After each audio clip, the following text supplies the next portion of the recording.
San शिल्पी विकास संगठन के तत्वाधान में राष्ट्रमाता देश की पहली महिला शिक्षिका सावित्रीबाई फुले जी की 151वीं जयंती के अवसर पर हम लोग एकत्रित हुए हैं और आज तमाम राष्ट्र सावित्रीबाई फुले को नमन कर रहा है, जिन्होंने सर्वप्रथम भारत में महिला शिक्षा की ज्योति जलाई और महिलाओं को शिक्षित करने के लिए, महिलाओं के अधिकारों की रक्षा के लिए जिन्होंने अपने पति ज्योतिबा फुले के साथ मिलकर अपना संपूर्ण जीवन इस मानवता के लिए समर्पित कर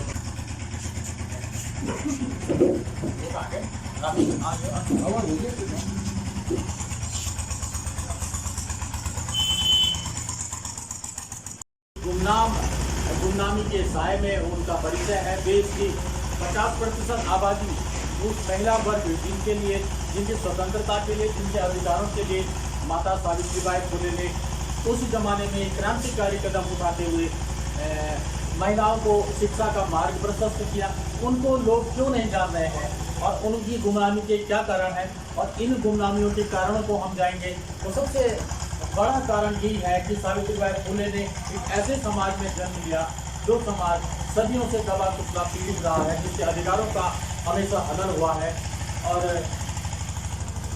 होना तो ये चाहिए था कि इस देश में सावित्रीबाई फुले जी की जयंती को शिक्षा दिवस के रूप में सरकारों को मनाना चाहिए था, और देश की तमाम जो 50% की आबादी है महिलाओं की, उनको तो कम से कम माता सावित्रीबाई फुले के जीवन दर्शन की पूरी जानकारी होनी चाहिए थी।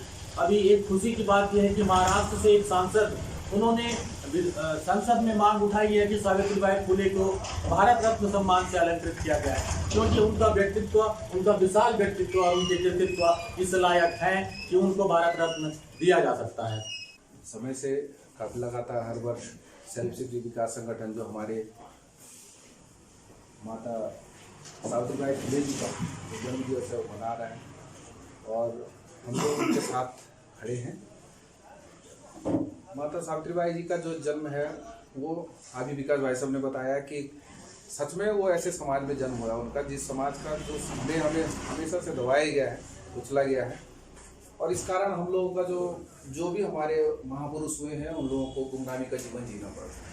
आज हमारा एक कर्तव्य बनता है, हमारी जो पीढ़ी है, युवा पीढ़ी है, अभी पढ़ी लिखी हुई है, तो हम लोग चाहते हैं कि हम जो भी लोग आगे बढ़ें, ये लोग इन लोगों को याद करें, और जो भी गुमनामी का जीवन इन लोगों ने जिया है उसे हम प्रकाश में लाएं, और इन लोगों के लिए हम जितना जो कुछ कर सकें वो हमें करना चाहिए। बाबा साहब ने भी कहा है कि अगर पढ़ लिख के हम लोग आगे बढ़ते हैं और पढ़ लिख के हम अपने जो पूर्वज हैं उन लोगों को भूल जाते हैं तो इस रूप से वो पढ़ा लिखा नहीं गिना जाएगा। तो इसलिए पढ़ने लिखने के साथ साथ हम लोगों को जो भी हमारे पूर्वज हैं, इन लोगों के जो भी उन्होंने कार्य किए उनको आज उजागर करना है और उनको आगे बढ़ाना है, उन्हीं के मार्गदर्शन पर हम लोगों को चलना है। धन्यवाद। उन्होंने 1 जनवरी 1948 को जो है पहला विद्यालय खोला था महिलाओं के लिए, और किन विषम परिस्थितियों में उन्होंने जो बच्चों को पढ़ाया वो जो है विकास जी ने आपको बताया। ये बहुत अच्छी बात है कि हमको इस अवसर पे जो है एकत्र होने का एक मौका मिलता है। अपने जितने भी महापुरुष हमारे हुए हैं, जिन महापुरुषों ने जो है, जिन महापुरुषों के जीवन भर संघर्ष, ज्ञान साधना और त्याग से हम लोग आज यहाँ पे हैं, इस स्थिति में हैं, उन लोगों को हमको कभी भूलना नहीं चाहिए। काफी कुछ लगा।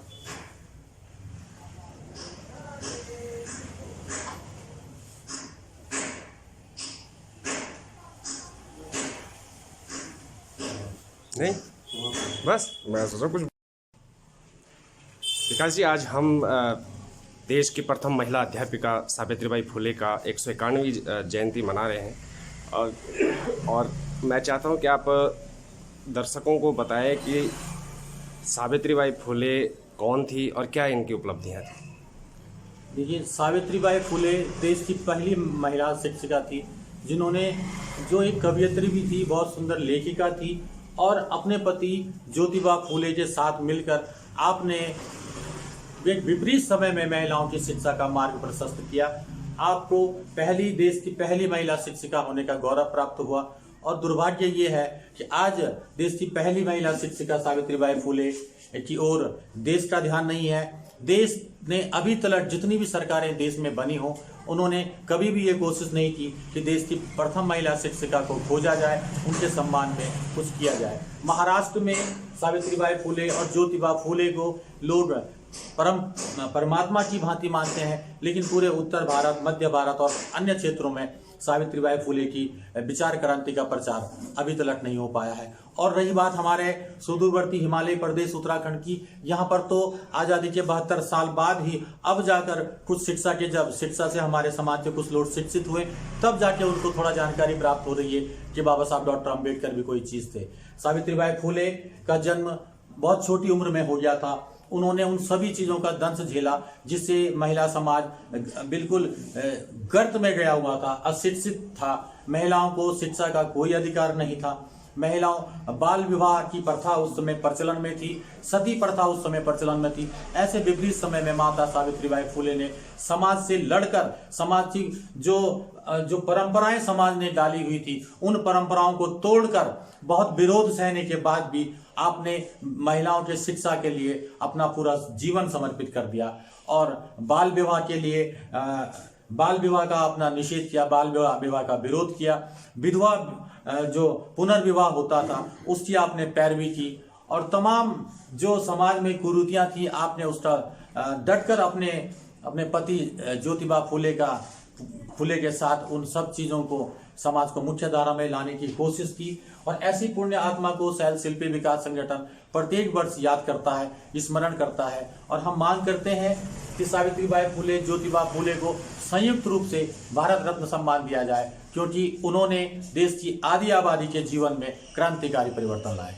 क्या कारण है कि इतनी महान विभूतियों का जो है कि कहीं प्रचार प्रसार नहीं है, कहीं किसी तरह का उनका पूरे देश मतलब राष्ट्रीय स्तर पे उनके जयंती को नहीं मनाया जाता?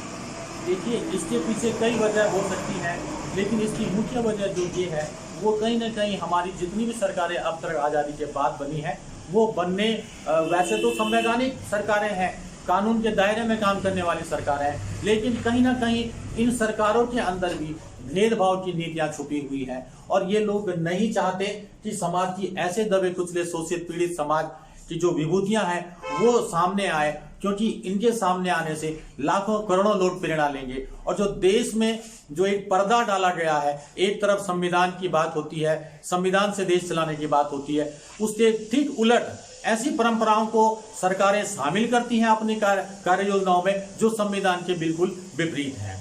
तो ये कहीं ना कहीं उन सरकारों का दोष है कि जो सत्ता पर आती हैं, संविधान की बात करती हैं, कानून व्यवस्था की बात करती हैं, लेकिन सत्ता में आने के बाद वो अपनी उन्हीं परंपराओं को ढोने का काम करती हैं, जिन परंपराओं को समाप्त करने के लिए ऐसी विभूतियों ने इस भूमि पर जन्म लिया और अपना पूरा जीवन इसमें लगा दिया। कब तक हम जो है ऐसे महान विभूतियों की जयंती और पुण्यतिथियों को बंद कमरे में मनाते रहेंगे? बंद कमरे में नहीं, ये कार्यक्रम देश के कई हिस्सों में आज हो रहा है। महाराष्ट्र में तो ज्योतिबा फुले, सावित्रीबाई फुले की जयंती बड़े स्तर पर मनाई जाती है। तमाम उत्तर प्रदेश में आज सावित्रीबाई फुले की जयंती मनाई जा रही है। रही बात उत्तराखंड की, तो उत्तराखंड तो एक ऐसा प्रदेश है कि जहां पर आपने कुछ दिन पहले देखा होगा कि एक अनुसूचित जाति भोजन माता के हाथ के भोजन को खाने से बच्चों ने मना कर दिया। तो ये तो वो भूमि है, इसको देवभूमि भले कहा जाता है, लेकिन ये कोई देवभूमि नहीं है। यहाँ दानव विचारों के लोग रहते हैं और यहाँ पे जातिवाद का दंश बहुत गहराई से इसकी जड़ें मजबूत हैं। आज भी अनुसूचित जाति के अध्यापकों को गांव में कमरे नहीं मिलते, दूध की चाय नहीं मिलती, तो हम कहाँ समानता की बात करें? तो जब तक समानता और बराबरी की बात नहीं होगी, जो भी सरकारें राजनीति में लोगों का वोट लेके राजनीति करती हैं, जब तक वो समानता की पैरवी नहीं करेंगे और व्यावहारिक समानता की पैरवी नहीं करेंगे, तब तक ऐसी महान विभूतियां गुमनामी के अंधेरे में गुम होती ही रहेंगी। और क्या संदेश देंगे कि अनुसूचित जाति के जो भविष्य युवा हैं उनके लिए हमारा एक ही संदेश है जो बाबा साहब डॉक्टर भीमराव अंबेडकर ने दिया था। शिक्षित बनिए, संगठित रहिए और संघर्ष कीजिए। आप एक रोटी कम खाइए, अपने बच्चे को स्कूल जरूर भेजिए, अपनी महान विभूतियों से परिचय उनका करवाइए और कानून और संविधान को पढ़ने की कोशिश कीजिए। जब तक आप कानून और संविधान को अपना हथियार नहीं बना लेते जीवन का, तब तक आप इस भ्रष्ट समाज व्यवस्था में आगे नहीं बढ़ सकते, क्योंकि आपको दबाने के लिए बहुत लोग खड़े हैं। आपको आगे बढ़ाने के लिए सिर्फ और सिर्फ बाबा साहब का दिया हुआ संविधान है। धन्यवाद।